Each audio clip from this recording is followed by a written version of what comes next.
Joshua chapter 3. Then Joshua rose early in the morning, and they set out from Shittim. And they came to the Jordan, he and all the people of Joshua chapter 3. Then Joshua rose early in the morning, and they set out from Shittim. And they came to the Jordan, he and all the people of Israel, and lodged there before they passed over. At the end of 3 days the officers went through the camp and commanded the people, As soon as you see the ark of the covenant of the Lord your God being carried by the Levitical priests, then you shall set out from your place and follow it. Yet there shall be a distance between you and it, about 2,000 cubits in length. Do not come near it, in order that you may know the way you shall go, for you have not passed this way before. Then Joshua said to the people, Consecrate yourselves, for tomorrow the Lord will do wonders among you. And Joshua said to the priests, Take up the ark of the covenant and pass on before the people. So they took up the ark of the covenant and went before the people. The Lord said to Joshua, Today I will begin to exalt you in the sight of all Israel, that they may know that as I was with Moses, so I will be with you. And as for you, command the priests who bear the ark of the covenant, when you come to the brink of the waters of the Jordan, you shall stand still in the Jordan. And Joshua said to the people of Israel, Come here and listen to the words of the Lord your God. And Joshua said, Here is how you shall know that the living God is among you, and that he will without fail drive out from before you the Canaanites, the Hittites, the Hivites, the Perizzites, the Girgashites, the Amorites, the Jebusites. Behold, the ark of the covenant of the Lord of all the earth is passing over before you into the Jordan. Now therefore take 12 men from the tribes of Israel, from each tribe a man. And when the soles of the feet of the priests bearing the ark of the Lord of all the earth, shall rest in the waters of the Jordan, the waters of the Jordan shall be cut off from flowing, and the waters coming down from above shall stand in one heap.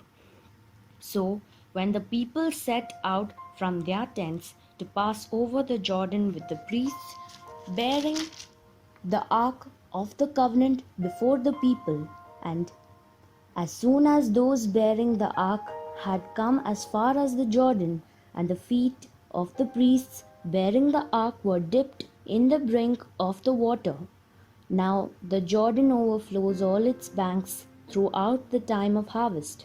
The waters coming down from above stood and rose up in a heap very far away at Adam, the city that is beside Zarethan, and those following down toward the sea of the Arabah, the salt sea, were completely cut off. And the people passed over opposite Jericho. Now the priests bearing the ark of the covenant. Joshua chapter 4. When the whole nation had crossed the Jordan, the Lord said to Joshua, Choose 12 men, one from each tribe, and command them to take 12 stones out of the middle of the Jordan, from the very place where the priests were standing. Tell them to carry these stones with them and to put them down where you camp tonight. Then Joshua called the 12 men he had chosen and said, Go into the Jordan ahead of the covenant box of the Lord your God. Each one of you take a stone on your shoulder, one for each of the tribes of Israel. These stones will remind the people of what the Lord has done. In the future, when your children ask what these stones mean to you, you will tell them that the water of the Jordan stopped flowing when the Lord's covenant box crossed the river. These stones will always remind the people of Israel what happened here. The men followed Joshua's orders. As the Lord had commanded Joshua, they took 12 stones from the middle of the Jordan, one for each of the tribes of Israel, carried them to the camping place and put them down there. Joshua also set up 12 stones in the middle of the Jordan where the priests carrying the covenant box had stood. Those stones are still there. The priest stood in the middle of the Jordan until everything had been done that the Lord ordered Joshua to tell the people to do. This is what Moses had commanded. The people hurried across the river. When they were all on the other side, the priests with the Lord's covenant box went ahead of the people. The men of the tribes of Reuben and Gad and of half the tribe of Manasseh, ready for battle, crossed ahead of the rest of the people, as Moses had told them to do. In the presence of the Lord, about 40,000 men ready for war crossed over to the plain near Jericho. What the Lord did that day made the people of Israel consider Joshua a great man. They honored him all his life, just as they had honored Moses. Then the Lord told Joshua to command the priests carrying the covenant box to come up out of the Jordan. Joshua did so, and when the priests reached the river bank, the river began flowing once more and flooded its banks again. The people crossed the Jordan on the 10th day of the first month and made camp at Gilgal, east of Jericho. There Joshua set up the 12 stones taken from the Jordan. He said to the people of Israel, "In the future, when your children ask you what these stones mean, you will tell them about the time when Israel crossed the Jordan on the dry ground. Tell them that the Lord your God dried up the water of the Jordan for you until you had crossed, just as he dried up the Red Sea for us. Because of this, everyone on earth will know how great the Lord's power is, and you will." Joshua chapter 5. As soon as all the Joshua chapter 5. As soon as all the kings of the Amorites who were beyond the Jordan to the west, and all the kings of the Canaanites who were by the sea, heard that the Lord had dried up the waters of the Jordan for the people of Israel until they had crossed over, their hearts melted, and there was no longer any spirit in them because of the people of Israel. At that time the Lord said to Joshua, "Make flint knives and circumcise the sons of Israel a second time." So Joshua made flint knives and circumcised the sons of Israel at Gibeath Haraloth. And this is the reason why Joshua circumcised them. All the males of the people who came out of Egypt, all the men of war, had died in the wilderness on the way after they had come out of Egypt. Though all the people who came out had been circumcised, yet all the people who were born on the way in the wilderness after they had come out of Egypt had not been circumcised. For the people of Israel walked 40 years in the wilderness until all the nation, the men of war who came out of Egypt, perished, because they did not obey the voice of the Lord. The Lord swore to them that he would not let them see the land that the Lord had sworn to their fathers to give to us, a land flowing with milk and honey. So it was their children whom he raised up in their place that Joshua circumcised, for they were uncircumcised, because they had not been circumcised on the way. When the circumcising of the whole nation was finished, they remained in their places in the camp until they were healed.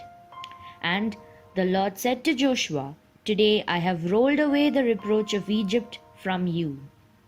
And so the name of that place is called Gilgal to this day.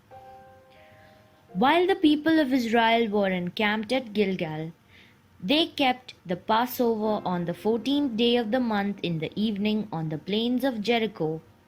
And the day after the Passover, on that very day, they ate of the produce of the land, unleavened cakes and parched grain. And the manna ceased the day after they ate of the produce of the land. And there was no longer manna for the people of Israel, but they ate of the fruit of the land of Canaan that year. When Joshua was by Jericho, he lifted up his eyes and looked, and behold, a man was standing before him with his drawn sword in his hand. And Joshua went to him and said to him, Are you for us, or for our adversaries? And he said, No, but I am the commander of the army of the Lord. Now I have come.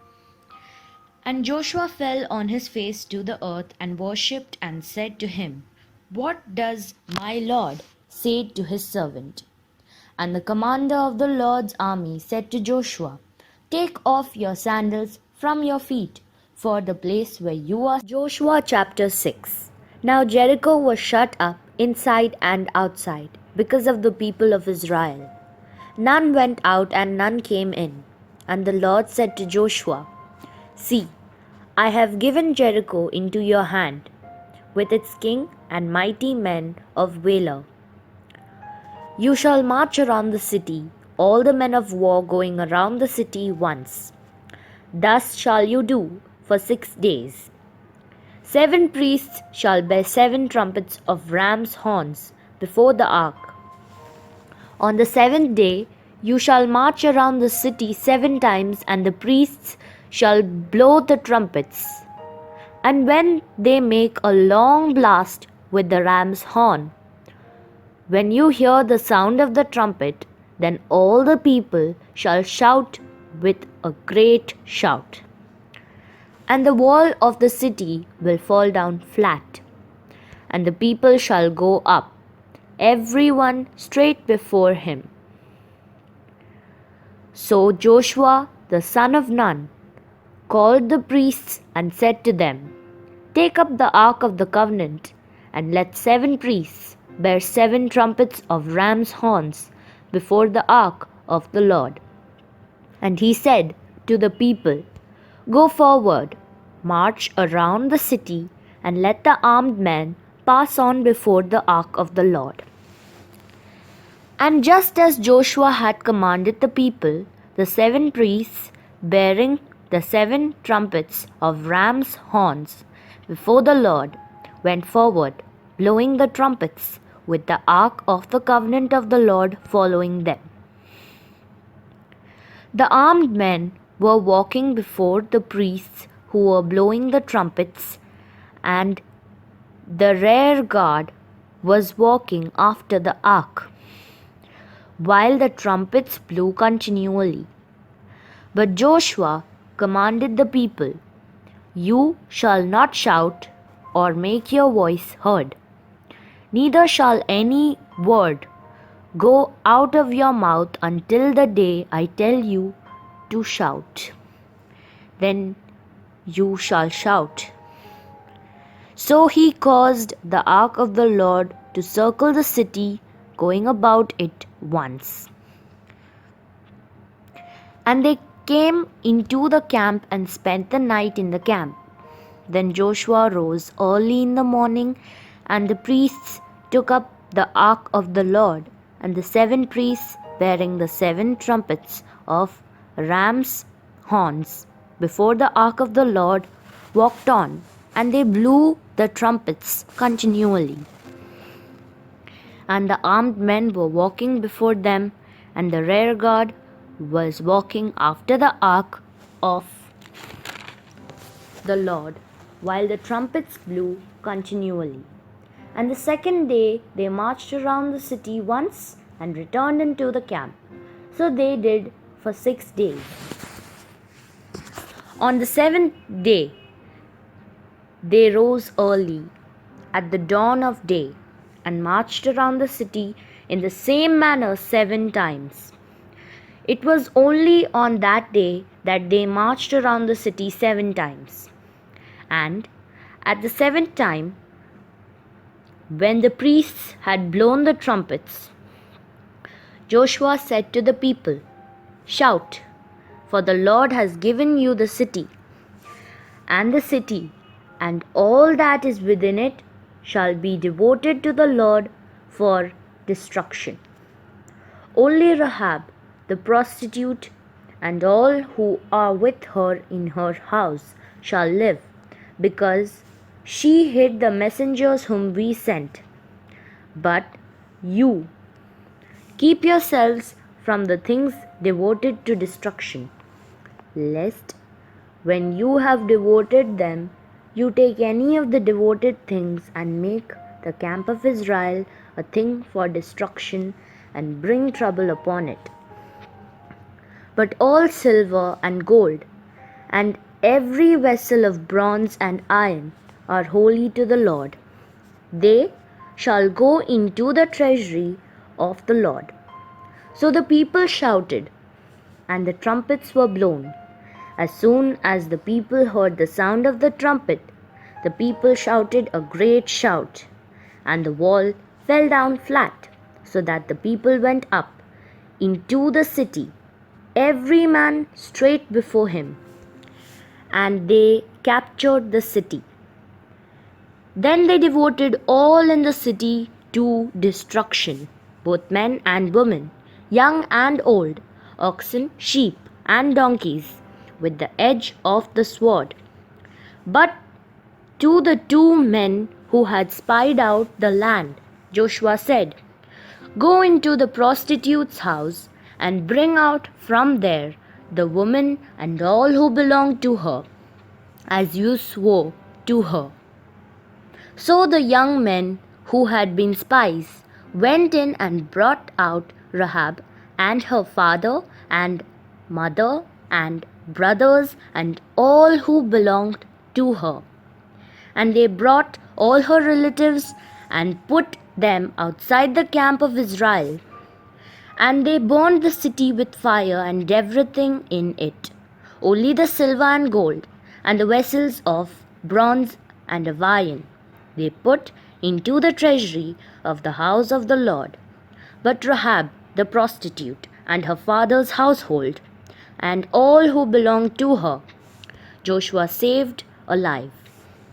And she has lived in Israel to this day, because she hid the messengers whom Joshua sent to spy out Jericho. Joshua laid an oath on them at that time, saying, "Cursed before the Lord be the man who rises up and rebuilds this city Jericho. At the cost of this firstborn shall he lay its foundation, and at the cost of his youngest son shall he set up its gates." So the Lord was with Joshua, and his fame was in all the land.